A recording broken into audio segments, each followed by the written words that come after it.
Assalamualaikum warahmatullahi wabarakatuh. Waalaikumsalam warahmatullahi wabarakatuh. Alhamdulillahi rabbil alamin. Assalatu wassalamu ala asrafil anbiya'i wal mursalin wa ala alihi wa ashabihi wa man tabi'ahum bi ihsani ila yaumiddin. Rabbi israh li sadri wa yassir li amri wahlul 'uqdatam min lisani yafqahu qawli. Amma ba'd. Segala puji bagi Allah Subhanahu wa taala, Tuhan yang Maha mengetahui dan Maha bijaksana, yang telah menetapkan segala sesuatu dengan ilmu dan kasih sayangnya. Salawat serta salam tak lupa juga kita haturkan kepada junjungan kita Nabi besar Muhammad sallallahu alaihi wasallam yang mengajarkan kita makna iman kepada takdir yang baik kita sukai maupun kita benci. Teman-teman sekalian, salah satu pilar keimanan dalam Islam adalah iman kepada qadar dan qadar, yaitu takdir Allah. Dengan memahami takdir, kita akan memahami bahwa hidup ini tidak berjalan secara kebetulan, melainkan diatur dengan sangat teliti oleh Allah Subhanahu wa taala. Namun pemahaman terhadap takdir tidak berhenti pada pasrah dan juga menerima, tetapi juga menuntut kita untuk berusaha, berdoa dan juga bertawakal benar-benar. Kata takdir sendiri itu berasal dari kata qadar yang berarti menentukan atau menetapkan ukuran. Dari sinilah muncul dua istilah yang penting, yaitu qadar dan qadar. Qadar yang berarti keputusan dan juga ketetapan Allah yang bersifat pasti. Sedangkan qadar itu berarti ukuran dan batas dari segala sesuatu yang Allah tetapkan.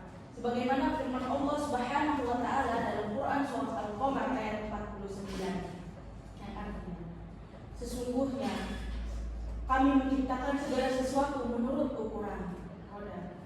Ayat ini menjelaskan bahwa segala sesuatu di alam semesta telah ditetapkan dengan ukuran yang tepat, tidak ada yang terjadi secara kebetulan.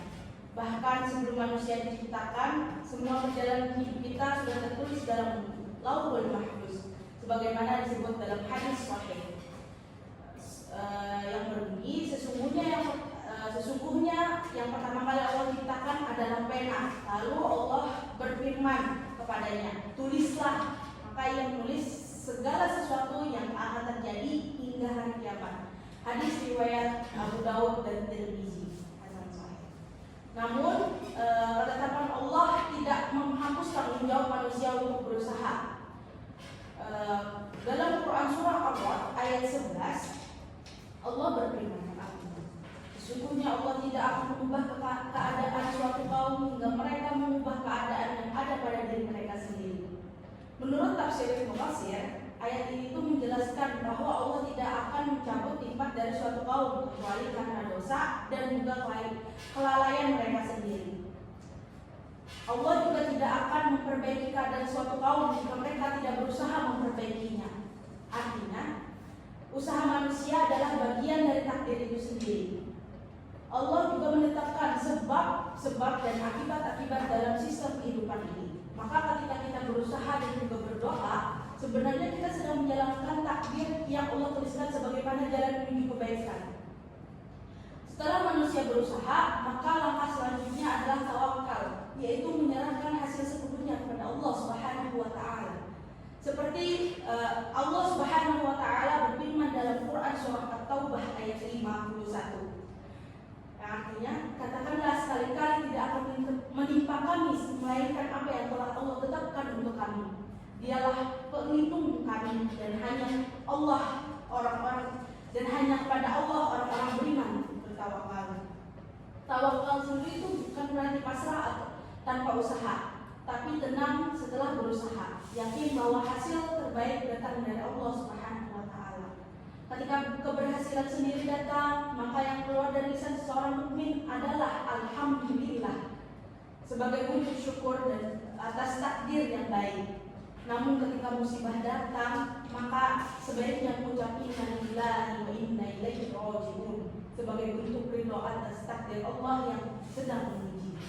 Sebagaimana firman Allah dalam Quran surah Al-Baqarah ayat 156 yang artinya, yaitu orang-orang yang apabila ditimpa musibah mereka berkata, sesungguhnya kami milik Allah dan kepadanya kami kembali. Ucapan ini itu bukan sekedar kalimat menghibur, tetapi pernyataan iman bagi segala sesuatu berasal dari Allah dan akan kembali kepadanya. Untuk memahami bagaimana takdir bekerja sama antara usaha manusia, para ulama menjelaskan konsep sebab atau asbab, musabab, dan musabbib. Sabab itu adalah segala ikhtiar atau usaha manusia yang untuk mencapai suatu tujuan. Sedangkan musabbab itu adalah hasil atau akibat dari sebab yang tampak di dunia. Lalu ada yang terakhir yang namanya al-musabbib. Itu tuh adalah Allah Subhanahu wa Ta'ala yang menjadikan semua sebab itu bekerja dan menentukan hasil akhirnya. Contohnya, ketika seseorang sedang sakit, lalu ia berobat ke dokter, lalu sembuh. Berobat itu adalah sebabnya, asbab. Lalu usaha mencari kesembuhan itu adalah bagian daripada musabbab, yaitu ikhtiar yang menghasilkan dampak hingga akhirnya dia sembuh. Namun yang benar-benar menyembuhkannya itu adalah Allah, karena dia musabbab al-asbab, yaitu zat yang memberi pengaruh kepada setiap sebab. Sebagaimana firman Allah Subhanahu wa Ta'ala dalam Quran surah Asy-Syu'ara ayat 80. Artinya Nabi Ibrahim berkata, dan apabila aku sakit, dialah Allah yang menyembuhkan. Dan dari ayat ini menegaskan bahwa obat hanyalah perantara, dokter hanyalah jalan, tetapi kesembuhan mutlak datang dari Allah Subhanahu wa Ta'ala. Maka ketika seseorang sembuh, ia hendaknya mengucap qadarullah wa masya'a fa'al. Yang artinya ini adalah takdir Allah dan Allah berbuat sesuai kehendaknya.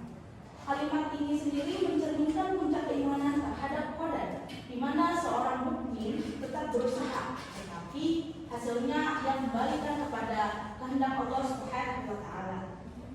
Beriman kepada takdir berarti menyatukan hati dengan kehendak Allah, bukan pasrah tanpa usaha, tapi ridho dengan segala keputusannya.